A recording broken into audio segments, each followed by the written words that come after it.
Hey everybody, so I'm just now leaving our subdivision, heading towards the property, and today was a real day. It's a Saturday morning. I had pretty much everything loaded up. My plan was to leave my house at 7:30. My son gets up at 7. I was gonna get him started, get him going, and then I was gonna head out. My wife's not feeling the best. So here it is, it's 9:18, about 2 hours lost. But you know what? I don't know who needs to hear this, and I know some guys, I've literally had people message me and say I need to get off my soapbox when it comes to talking to the fathers, let them father the way they want. Well, here's the thing. I don't think you're taking fatherhood and your role as a father and a husband well if you continually put hunting over them. It wasn't like I had somebody coming to the property. It wasn't like I had somebody else depending on my presence there. It was purely because my wife had said I could go today. I could have a work day. We didn't have anything family-wise. It wouldn't interfere with anything like that. But to give her a couple extra hours to get up, get going, feel better, not feel as rushed, that's where I needed to be. So built some Legos, drank a couple extra cups of coffee, I'm ready to go. And that's how we're going to start this habitat day. I got a lot in front of me, a lot to do, and I'm just going to keep doing as much as I possibly can. Today, we're probably going to move up into the bedding area. This is an area that got logged 3 years ago, I think it was. Might even be 4. No, I think it's been 3. And we probably are going to have to hinge cut, girdle, push over some girdled trees, clear some lanes, and then this year is a year where backpack sprayer and some herbicide coming in, getting rid of invasives is what we're going to really have to do, because that woods is thickening up, but we're now 2 or 3 years later, and a lot of that overhead canopy from the trees that were left has closed in. So if you don't go back into your sanctuaries after you have some serious logging, I got a truck waiting on me, you do need to always go back, circle back, because it'll be an issue. It'll be something where your woods quickly thicken up. Mother Nature's incredible, and that canopy will get sucked up real fast by trees left behind. So Jim Brocker always says, and I kind of live by that motto too, if I can and time allows, and we just didn't have the time back when we did this logging, was, shoot for about 80% canopy eradicated. So we're gonna get to work today. Okay, so here I am. I'm up in the corner of my bedding area. As you can tell, it is thick, and I'll get some better footage holding the camera up, and I'll walk around with the 360 towards the end of the day. But basically the goal of the day is we had some trails cutting through here when we first logged. Briars, brambles, whole lot of briars, buckthorn, some bush honeysuckle has started growing up. So what I'm going to do is, first plan of attack is to work through these areas. I've got a really big cherry tree that I'm a little worried about. We girdled it, and I think it's dying. Today, when Pops and I both are here, we may try to chainsaw through that. I really don't want that to fall while we're back here working. That's the only bad thing about girdling. I mean, you can tell 90% of the canopy is gone, if not more. All of those standing trees are girdled and dead. There's a few oaks. You can tell that's an oak right behind me, right there. But it's just getting so thick in here. So the goal today is to work through here with some chainsaws, work through with the skidster. The skidster is going to clear the main trails. Chainsaws are going to be used to cut arteries connecting those, and I'll probably use the brush or the skidster to clear some sections down to the dirt, just so that the deer have a few areas to tuck and bed. But I mean, you can tell how thick it became up here very quickly when we got rid of the canopy. So this is what I want my bedding areas to look like. Strategically kept some trees.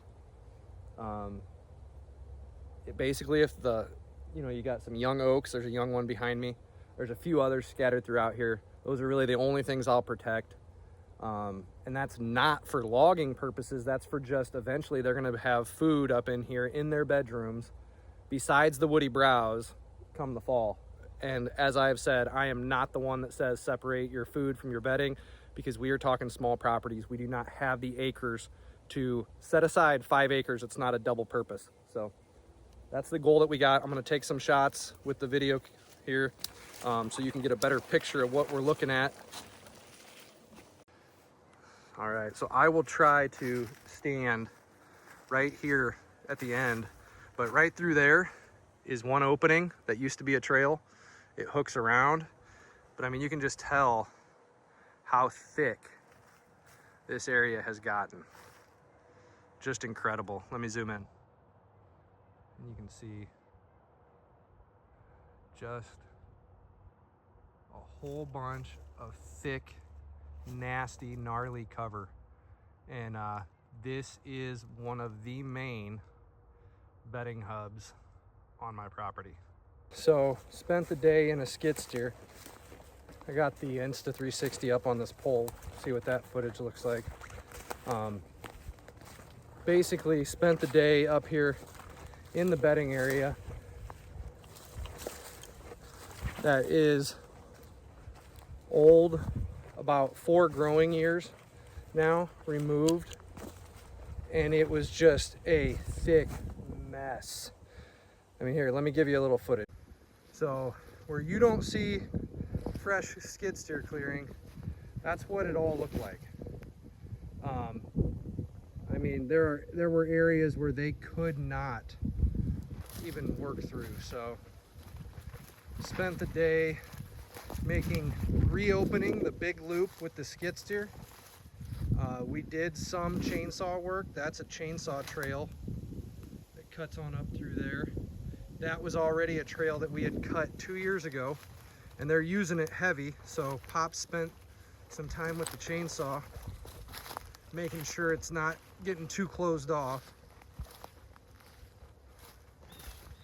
But I mean, it's just thicker than snot back here. Now, a lot of what you're seeing is briars, brambles. I mean, there's a, look at these things. I mean, just massive briars popping up everywhere.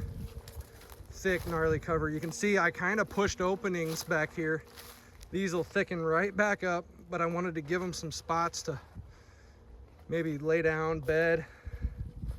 Got a little bit of a trail that goes out there, hooks into, you'll notice there's a little bit more canopy here. We left it kind of like a breaking point edge. There's some bigger mature trees, some oaks, as well as a few pines towards that edge. But I mean, we were about a year or 2 years later than I would have liked to be back here. That had so a lot of these taller trees like this one, those were girdled. Even that big maple right there is girdled, and you can tell it's dying. So we brought down a bunch, but there was also a couple big ones that had fallen back here. And this used to be a main trail. I actually found my 13-minute buck right back here. Actually, right there's the stump that he was by. And this was a trail that they used a lot, but they couldn't because of these trees. So we cleared that back open, got that cleared.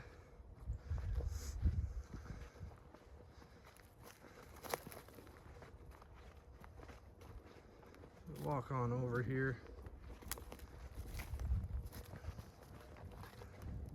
This hooks on around again. I'm gonna have to do this every year.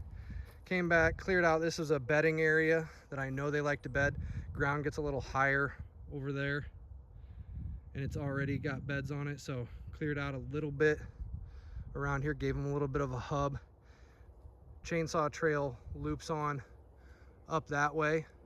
I'm gonna wave the Insta360 up and down as a minute marker where I can tell to show that footage, because you're up high in that and you can probably see. But the fence line is pretty much where all those mature trees are, right over there, and then there's field.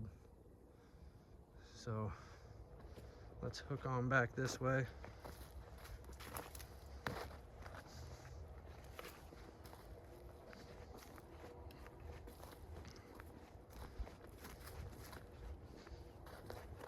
There's deer. Look at this, guys. We were just back here, just moving stuff around. And these are the deer that we had walk within 20 yards of the skidster. They're already up here. They like to bed back there. We made sure that chainsaw trail's open. But now there's a main trail loop through here. This is that horizontal cherry that we were at on the other side just a little bit ago. Right down through there.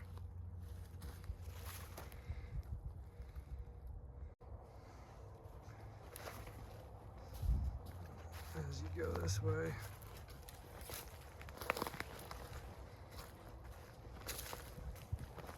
Houses up that way. But they do love to bed up there. There's a lot of mature oaks. There's a big oak here.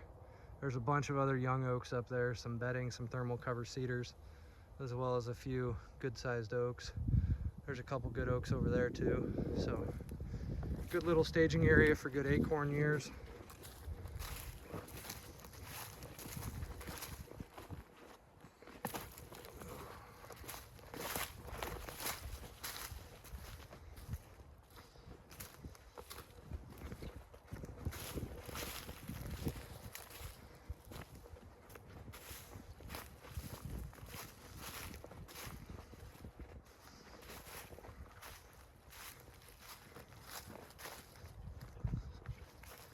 I mean, just look at this. That's what everything looked like. And to be honest, I should probably, in a year or two, I'll probably be pushing some of this, consolidating a lot of the dead debris, letting regen happen, and just continuing it all over again. There's a big oak that is not very straight. It actually had gotten grown on by another harvestable tree when they harvested. And then I got another good oak right here. When I say good, they were too small for the logger. And I told them to leave 1 or 2 borderline oaks for acorns. And then, so let me share. All right, so what we got going on here is this is the exit trail out of the bedding that a lot of the deer walk on. And I've got a new stand location in a pine, a massive pine. Gonna need massive ratchet straps to hold this tree stand up. But they want to loop into this. It's in a little bit of a pine grove right next to a fence on my northern edge. And they like to go through here. So what I did, we spent some time blockading. Let me show you that. So right through here. So right here, you can tell we got blockade going on. Northern fence, but they like to walk it. Look at this. We made this just a gnarly mess.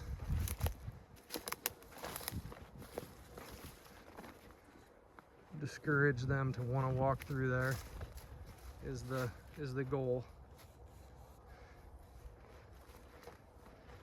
And then it's gonna be tough with the sun. Let me get down farther.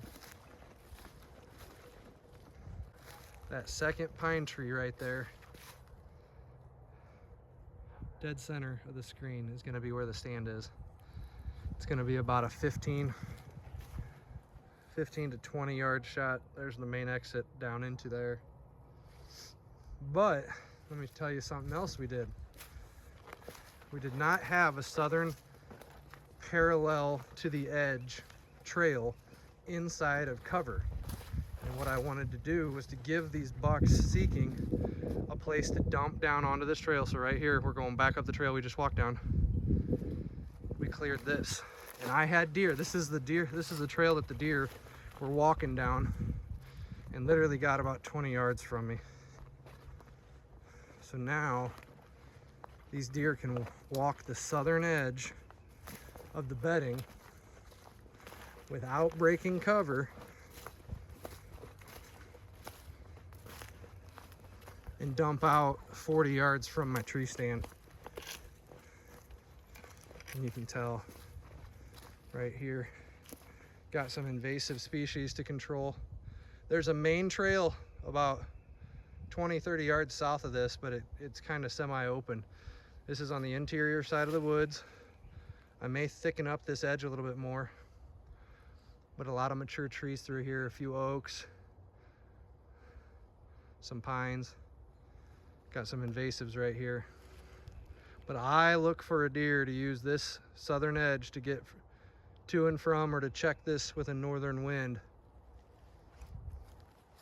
Northeast wind would be perfect, because a deer could be walking right where we are right now and have no clue.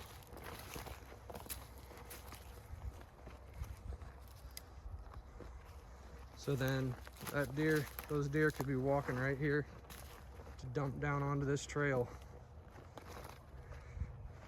And you can see my stand is right up the way there. That big pine dumps right onto here. We were up here in the bedding area, something I really don't like to do. The bedding area is actually up that trail behind me. Something we don't really like to do a ton, but this thing needed it. It had been years since this has been worked, since the logging. And when we had it logged, we told them, don't worry about the tops, don't worry about where anything goes, just worry about getting the logs out and go. We'll clean it up later. Well, now is later, and it's about 2 years later than it should have been. If I'd have went in here 2 years after, 2 growing green seasons after, I probably could have had an easier time pushing stuff around. It wouldn't have taken so long just to open up the main trail. I stay out of my sanctuary so much that the main trail had saplings that were like this big in it. So basically I had to clear that all out, bowl out some areas where there's a bunch of dead branches, dead tree tops, and just tons of vines. I cleared those and just started consolidating those mounds, if you will, of just of tree trash, as they call it. And those things will slowly die and disintegrate and decay, and I'll just keep pushing them. I need to make a plan to come up here every single year, just one day like this, pushing, letting areas regen. The areas that I cleared today won't need to do, but pick another spot or two next year. Push it clean, scrape it down to the dirt, figure out where I want those, and then let those regen. Just continually keep this small little bedding area. It's only probably 4 or 5 acres in size total. And really the southern edge of it is more mature. There's more mature oaks and pines, so it's a little bit more of an open understory. But then the edge, as you move to the southern edge of it, it turns into bush honeysuckle really bad. So that southern edge, what I need to do is we're gonna come in and I'm gonna spray treat all that bush honeysuckle. And then I'm gonna probably hinge cut that line and give them 1 or 2, probably 3 openings. I don't like to hard edge an entire stretch and only give them 1 opening. I don't want them to feel like they're in a cattle chute. They already have a really good center one, so they'll probably do that. I'll do one right here. They already have one, and then I'll do one over on the far east side. So that way they got 3 different areas to exit south out of the bedding. They've got an easterly one and they've got a west one. So they've got their escape routes. You want to give them multiple directions. That's how they feel safe. But it was a good day. Got a lot done. Got a new stand picked out right here. I'm kind of looking at it. And then right here beside me, you'll notice we kind of made a whole bunch of trash along this trail so that way they don't cut in behind the stand. I think that's going to pay massive dividends come the season if we can discourage them from slipping into this pine grove that my tree stand's going to actually be in. It's going to be a massive pine tree. I don't look forward to the sap and such, but it's the right tree and it's in a good location. I can come in from the backside, and southerly winds and easterly winds is what I'll need for that stand. And it could be very, very deadly.